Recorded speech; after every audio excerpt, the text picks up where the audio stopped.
Welcome back to Game Display Games, where you can watch games, practice game design. We're back with TumbleSeed, and today I'm playing because Eddie gave up. The Chris Chronicles.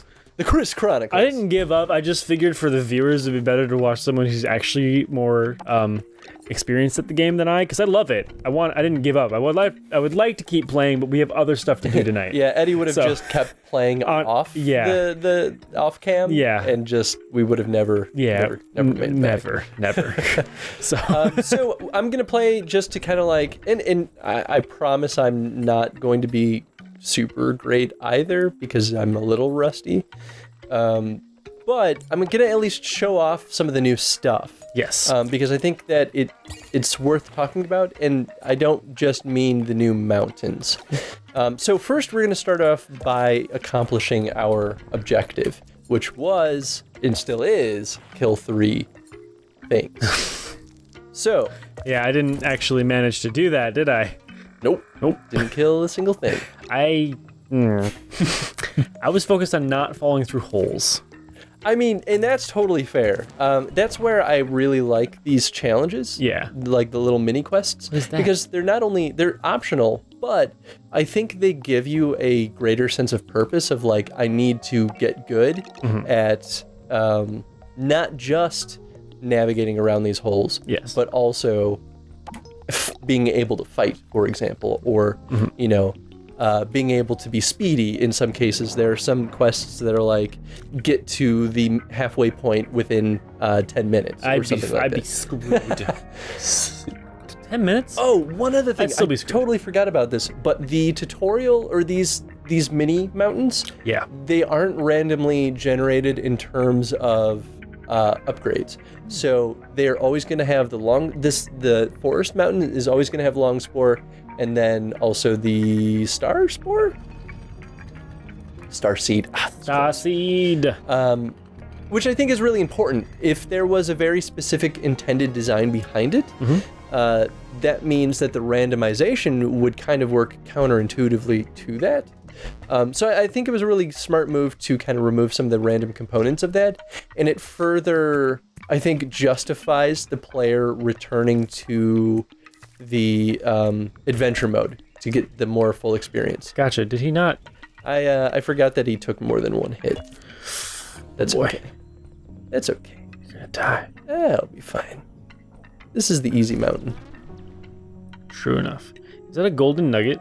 Yes. So these are all worth different values. I think the golden nuggets were 3, maybe 4. I'm gonna start. So many crystals. Doing that. Actually, how did you get crystals? I'm just kidding. I know how you got crystals. Well, that's kind of the thing about this game is that I like that there are a lot of different strategies you can apply to try to win. I am definitely a crystal hoarder. Okay. So like, early game, I will start doing everything I can to not only get just a ridiculous amount of hearts, right, but also to just start killing enemies like crazy. Because if you kill enemies, you're more likely, especially like guys like this, it takes 2 crystals for me to get enough spears to kill him. Right. But the payoff is that I get at least 5, something like that. So it's a big payoff. It starts letting me stock up on crystals, which allows me to start stocking up on hearts. It's kind of a steamrolling effect. But the idea is that like by this guy. But by the time I'm in the harder zones where I really won't be able to recover any hearts, or I won't really have the means of collecting as many crystals because I'm going to be panicking and fleeing for my life. Gotcha. I'll already be covered because I stockpiled in the easier part of the game. And I like that because it means that the early game matters just as much as the late game does. Gotcha. I like how you can heal whenever you want as long as you have crystals. Yeah, absolutely. That's nice. I mean, I have to hit... It takes like 5, but... I have to hit 4 of these spots to get 1 heart. Yeah. Which I think is good. It's better than like dropping 4 crystals on 1 spot and then getting a heart every time. It'd be too easy. I think it's important that hearts are a process. I wouldn't like that either if it was just dropping an amount of crystals to get a heart. Yeah, it'd be too easy. Yeah. I wonder if there was any point in their development or of the design of the game where they did have it that way. And I wouldn't be surprised if they found that players just stockpiled on hearts like crazy, and then it just caused the game to be unbalanced. Limestone keeps us safe here, but I miss home. The prairie is so nice around this time. Man, you really do not like your flag. I don't need it. I'm fine. I am Chris. I'm good at games. I'm good at TumbleSeed, kind of, good at so I'm gonna be TumbleSeed. all like, oh, That was... God, you almost, that was a little impressive, actually. Oh my God. You're gonna die. Spikes will auto-kill you, by the way. Oh my gosh. Unless you have an upgrade that lets it deal 1 damage. I'm Gotcha. pretty sure spikes auto-kill you. I'm usually okay Do you want at to dodging find them. out? Nope. No. I'm gonna get to the top of this mountain just so that we see what it's like. Okay. And then we can kind of dig a little deeper to some of the other areas. But I also want to show you what your reward is for completing this quest. Ooh, all right.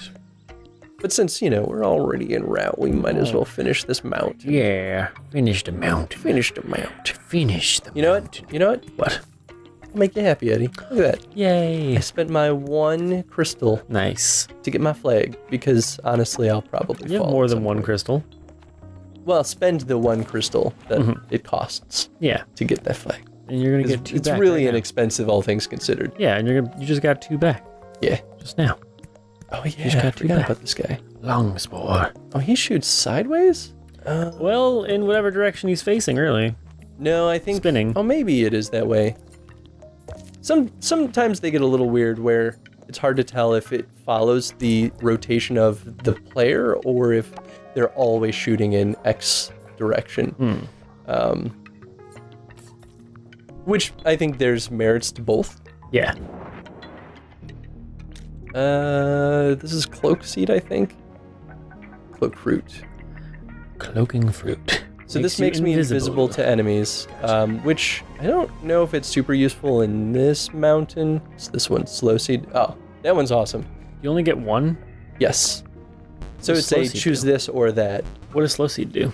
It's slow-mo. It makes everything else move super slow. Gotcha. Which is nice if you... So many hearts. Well, I guess slow seed and cloak fruit kind of accomplish the same end goal, which sort of makes sense why they were both there as an option. Yeah, I don't know. I guess maybe that's just like comes down to playstyle preference, or maybe like you could use slow seed in unison with other weapons Gotcha. to maybe like better kill some enemies. And or maybe cloak fruit I think only works if I don't remember if it only works if you're moving a certain speed or not. Maybe I'm thinking of something else. Jeez.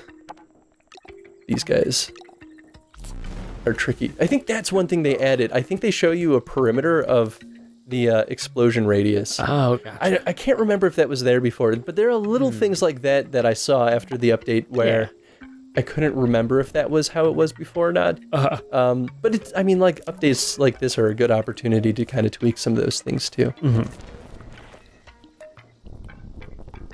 So if there were one thing you would expect this game to have that you haven't seen yet, what might it be? I'm curious. Shields. Yeah? Yeah. I mean, there's definitely a shield seed, which actually Nathan and I talked about in our recording of this too. Yeah. And I sort of came to the conclusion that it does the same thing that the heart seed does, but it's an immediate effect, kind of like what we were talking about earlier too, but it's at a higher cost, but you can only get one shield. Okay. Gotcha. So this is the top of this mountain. Okay. So we're basically going to we're gonna sit on this guy to start the challenge. The thing I like about this too is that it sort of gives us an idea of, let's see if I can make use of this. Yeah, okay, so it does always shoot off to the side. Oh wow, I get a lot more shots with this than I thought. Ooh, come on, shoot him. There you go. Yeah. And now there are no more enemies. Yes! What was I saying? Oh, so the top of these mountains, I like their design in that you have to like, sit on each of these buttons and activate a bunch of things because it gives you a better sense of what to expect in the end mode of adventure mode. And that's what happened to me is when I got up to the top of the mountain in adventure mode, and this is what happened during that event that I was talking about. Right. I didn't know what to do, so I panicked and then I died. It was like, there's so many things happening. There are buttons and other things, and I don't know what's going on. Gotcha. So I think that helps set some expectations of what the player's going to encounter when they get to the top of adventure mode. I think I don't quite remember what was at the top exactly, but okay. So now I beat the forest. So now we unlock the jungle, and then you kind of follow suit and unlock each of those. Yeah. I'm going to go back to the forest so we can turn in our quest, though. Okay, gotcha. How are we on time, by the way? We got 3 minutes. Yes, I did that in less than 10 minutes. Well, in about 10 minutes. Oh, I was just going to say, shoot. Oh, how hilarious do you think it would be if they used the Switch's motion control? If you were like, woo. Yeah. I mean, I think it would be really cool. It would be kind of like what I was talking about with like ice cold beer, how it's analog, right? So it would have a faster response time. Yeah. But the problem is twofold in that, one, you're holding your arms out for the entire game experience, which could be as long as like 2 hours for one play session, depending on how carefully you play. Right. But, I mean, the best way to do it with the Switch controls would be having it on the gamepad and then just kind of like sitting right here and just being like, ooh. Sure, but then you kind of lose some precision, and then they can actually be more cumbersome than it would have been with the thumbsticks. So I think true. that was probably an angle they considered, but it was more work than it was honestly worth. What if they just used one controller then? Just one. Just like, one controller. Yeah. I mean, it's the same problem. And then you can tape a level to this. I mean, like, maybe in their next super big patch, but the game comes with a little tiny bubble level to put onto the controller. It would be awesome, right? Because the HD rumble on these, it would work well with it, because then you would actually feel tumble rolling around. Yeah. And that'd be really cool. Oh, but then you know what? If you had a little level on that, you would totally take your eyes off the screen. You would be so very lost from what's going on, and you would die so many times. I think there are more reasons not to do it than there are reasons to do it. It would be a fun experiment, but ultimately, I think it would be a disservice to the design of the game. Yeah.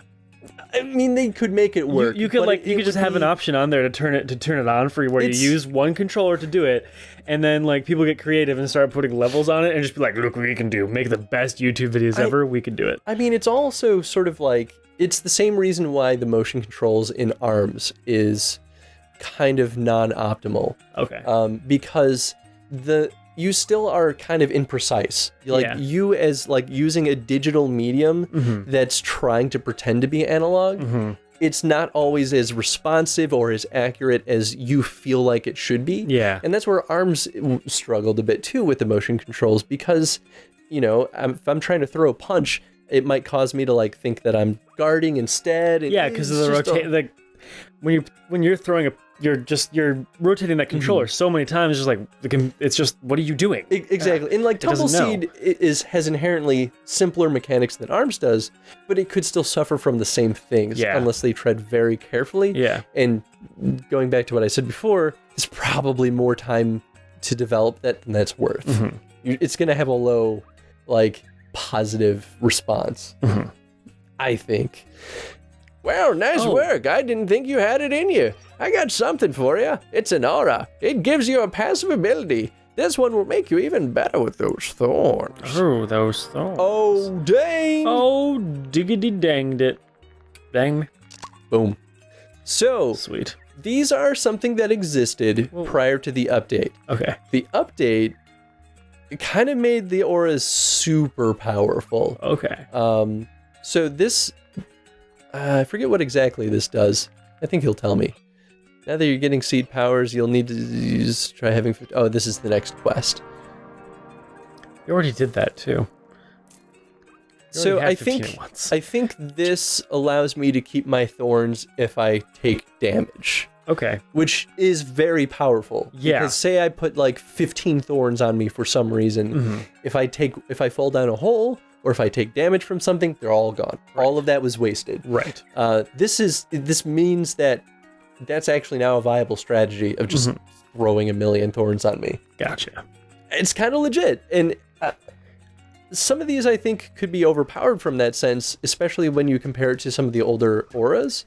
But I think this is where they chose to be most forgiving to their players and made this a lot more less punishing for players that are bad at the game in a good way.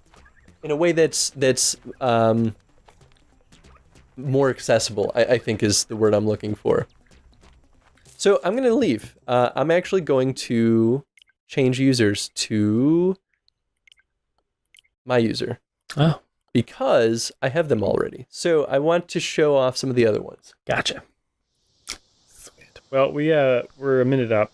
We'll go a little bit long in this because I have something special in mind for the next episode. Okay, I was going to say, because you wanted to show things. What's the special thing? Is it a secret? It's a secret. I mean, they included a 2-player battle mode, so... God. I mean... Yes. We kind of have to check it out. Yes. But that said, like, if people enjoy this, I will absolutely try to tackle the Adventure Mountain again. And I might be able to do it. I guess if there were one game that we should stream regularly, we could absolutely do the daily and weekly challenges too, because they are also a ton of fun. Gotcha. Ever-changing mountain of death. Death. Anyway. Go. All right. So go through this? Nice. This right here, this little like pedestal. Yeah. It will always put the last aura you used on there. Huh. So if you are trying like over and over again with a certain strategy and it requires an aura, it just automatically puts it out there, which I think is really nice. It's one of those little like polish things that's not necessary.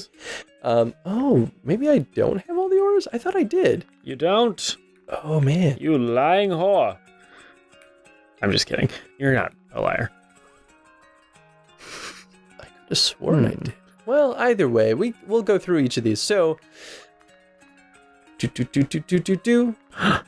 okay, so don't lose your thorns when damaged. So that was the first one we got. Yeah. We have free fall aura, don't take damage from falling in holes. What? That is super powerful. It means you still lose the progress from falling in a hole, but you just don't take damage, which is... That's pretty great. When I saw that, I was like, oh man, they really they're really being nice to their players. Turn invisible if you're not moving... No, if you're moving slow enough. If you're moving slow enough, which is also super, super powerful. Yeah. That one I found was a little less useful because it's very hard to constantly move slow enough to make that work. Not for me. But I like that as an idea because if you're being hunted, that you can just stop. Gotcha. Be like, now I'm gone. Plant powers for free while at 1 health.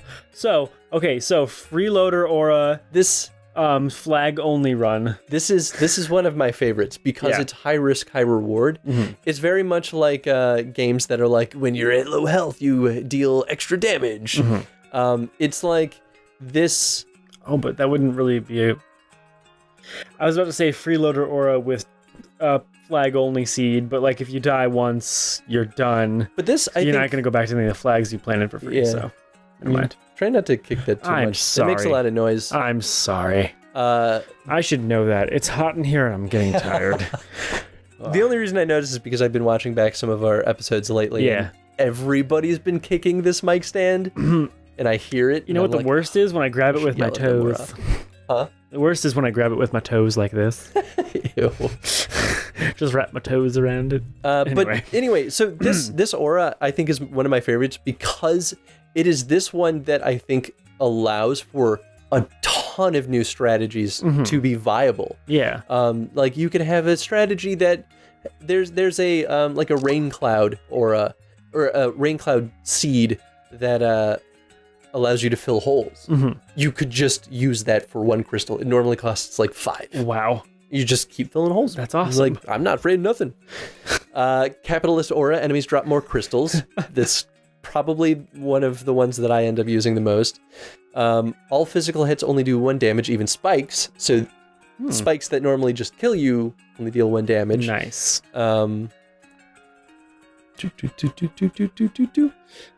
Seeker Aura, certain projectiles seek toward enemies slightly. So basically, if you're going on a killing rampage, that's useful. Time Seed powers last longer. Cool. And attract nearby crystals. That's one of the Nice. ones that always was a thing. Yeah. I don't remember what these ones were. I could have sworn that I got them. Maybe I'm still working my way up the snow mountain. Maybe you are. Actually, I think I am. I think I didn't finish that yet. But so the new auras are pretty awesome, though. Yeah, they seem Like, pretty cool. I think before a lot of the auras were kind of like, they're good. They were arguably like always pretty beneficial. A lot of them would also be like risk reward of like, summon a little like monster buddy that just bounces around the screen. If he touches Tumble, he will deal damage to you, but he'll also kill all the enemies that he touches. Gotcha. And like, that's a high risk, high reward, but it's pretty useful. Yeah. But yeah, I guess we'll call the episode here. I did climb a mountain this episode, so You did. just sat here for so long talking about stuff. I get so excited. That's okay. Question of the day: what do you think are the benefits of having these new auras? I think they're a substantial upgrade from the previous ones, and they hugely shift the meta play styles of TumbleSeed. So I guess in what way do you think that it affects that like meta of the game? Yeah. Cool. Thank you for watching. Thanks. Stay tuned for the next episode where we have the ultimate face-off between Eddie versus Chris. 2 players, 1 tumble. It's gonna be good. Bye, 2 everyone. players, 1 TumbleSeed. Bye.